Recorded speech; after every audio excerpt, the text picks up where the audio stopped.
We had waiters in those days and had these great authentic uniforms, and the waitresses would hand sew their own dresses. They do beautiful jobs. Their wardrobes are incredible. I can't really talk about the staff without mentioning Carmen Rocha. Carmen was the one who came from Texas, and in those days they were making nachos in Texas, but in California we didn't know what nachos were. So Carmen, when she would wait on her guests, and again the guests were always asking for the same server because they bonded with him, Carmen started making plates of nachos and bringing them out to her guests. Well, of course, when those people sat in someone else's station later on, they said, I want the nachos like Carmen made for me, and pretty soon everyone was eating nachos, and then nachos started spreading everywhere. We had a dishwasher by the name of Nacho who was making $65 a week, which is a little bit more than $1 an hour. And my job, introduction to him, was my job when the dishes would come back, soiled dishes, I would sort them out so he would have them, they wouldn't chip and break, and it was easier for him to wash the dishes, and that was among the duties. So I got to know Nacho because we looked across each other this dishwashing table a lot. And here's a man who showed up every day, never late, never missed a day, year after year. Come to find out in later years that Nacho not only paid his bills, but he saved some of this money and went out and bought houses. And I think he may have had as many as 8 homes that he bought and in turn rented out to people. So when he retired, he was land rich. I think that's quite an accomplishment. Raimundo Vicente, who was our busser here since 1946 when we reopened after the war, and from 46 until he retired, he became a waiter in his later years. El Cholo in those days seated 140 guests. Today we seat 280, and if you make the math, that's exactly double. In those days, Raimundo was the only busser we had. So he bussed all the tables, he brought food out for the waitresses, he wrapped the takeout orders. He would also serve beer and wine to the people who would be waiting out front. I mentioned we didn't have a bar yet, so he'd serve beer and wine to them. He did all those things. Ann Howe was another special person who worked here. When she came to work here, we had another Estella working here at the time, and my dad said, I can't have 2 Estellas under the same roof, so she became Ann Howe. When guests would come, even on a night when you could get immediate seating somewhere else, they would be a waiting line to get into Ann's room.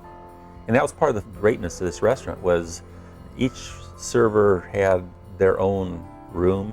So when you came here, not only did you were waited on by the same person that you asked for, you more or less sat in the same booths. I mean, it was almost like going into your own home. Ann was so unique. I asked her one time, why did she do so well? And she started explaining to me how she would analyze guests. She would determine what type of work you did, what age you were, what your relationships were. She knew how to talk to these people. And a lot of her friendships and relationships came out of that room because the same people would sit in there. And of course, Ann would start introducing people across the room and they would become friends. And who knows how many friendships evolved out of just what she created in that room. Another one of the servers who was here for many, many years was Beatrice Gomez. Beatrice worked the room where the fireplace is. Beatrice did the most beautiful dresses. She took more pride, and she had these beautiful combs that she would put in her hair. And Beatrice was the most beautiful spirit, and just radiated just warmth and love. And she wasn't the fastest, but she was so loved by it, it didn't matter. She was really a special person. Joe Reyna was our chef here for over 50 years. He came to work for my mom and dad as a dishwasher and very quickly became the chef.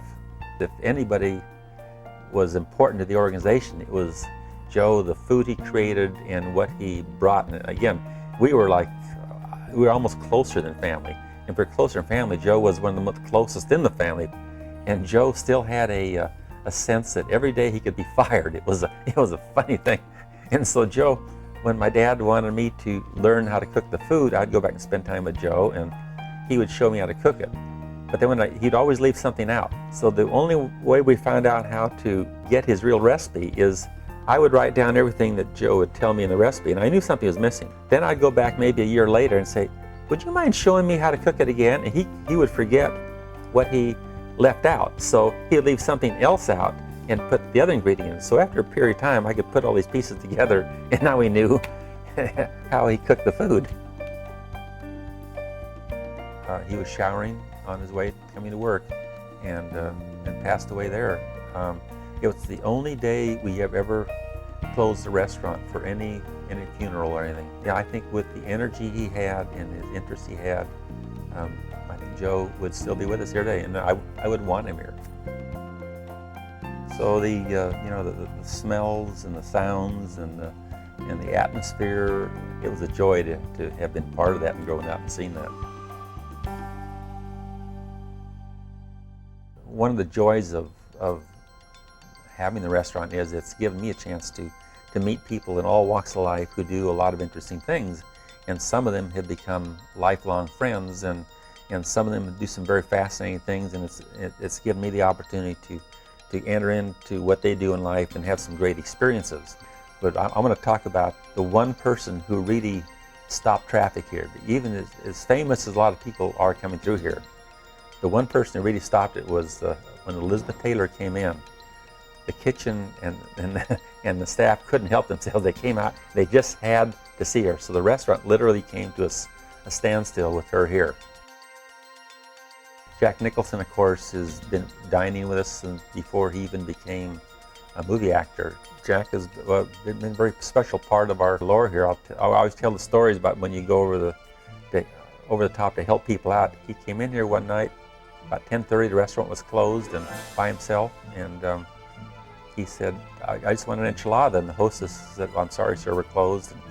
And he kept just saying, I just want my enchilada. He said, sir, I'm sorry, we're closed. All I want is my enchilada. And he kept repeating it, almost like a scene out of one of his movies. And at that point, the manager came out and saw who it was and took him backstage and we got him an enchilada. Nat King Cole was another one. He lived in the area here and would frequent the restaurant. I remember one time that he was walking in, and I was at the register, and he comes walking by, and he starts to turn the corner in one of the dining rooms, and a waitress comes out with a tray. We used to carry these big trays like this, and she walked out, and all of a sudden he looked at her and says, Nat King Cole, and dropped the tray, the whole thing, and he just smiled and went walking on by.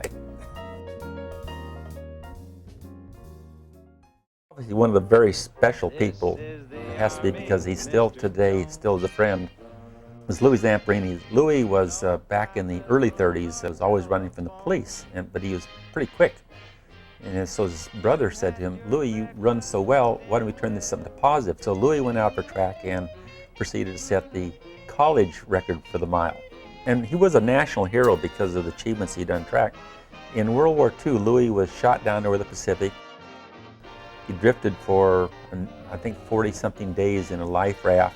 The Japanese finally found him, captured him, took him to the Philippines, tortured him, took him to the mainland. And Louis wrote us a letter when he got back and said, I think with tongue-in-cheek, but he said, the one thing that kept my sanity when I was in solitary confinement being tortured by the Japanese during the war was the thought of coming back and eating a #1 combination plate at the restaurant.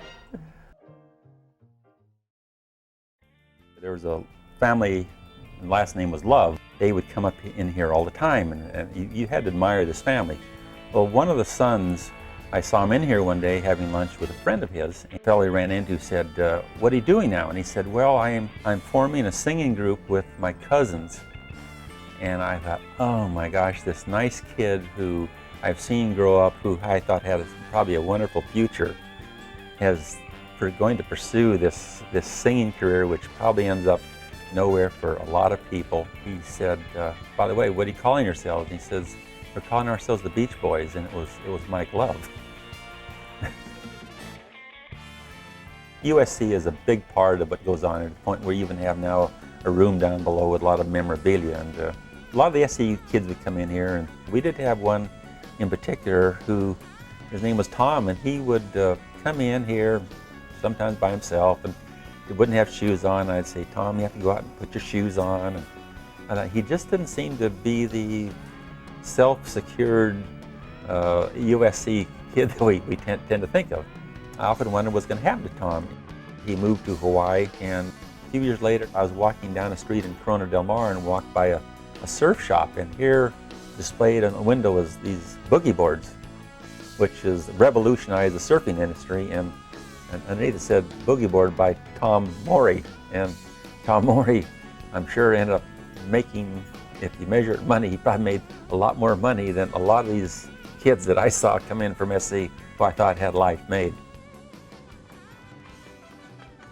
No matter how I describe it, I don't really feel like people understand exactly what it was like to have been there. I will talk a lot of times to people and say, what it was like in those days? I say, you can't imagine, because I don't think that exists today. It was a magical time for me, and I feel very fortunate to have been part of that experience.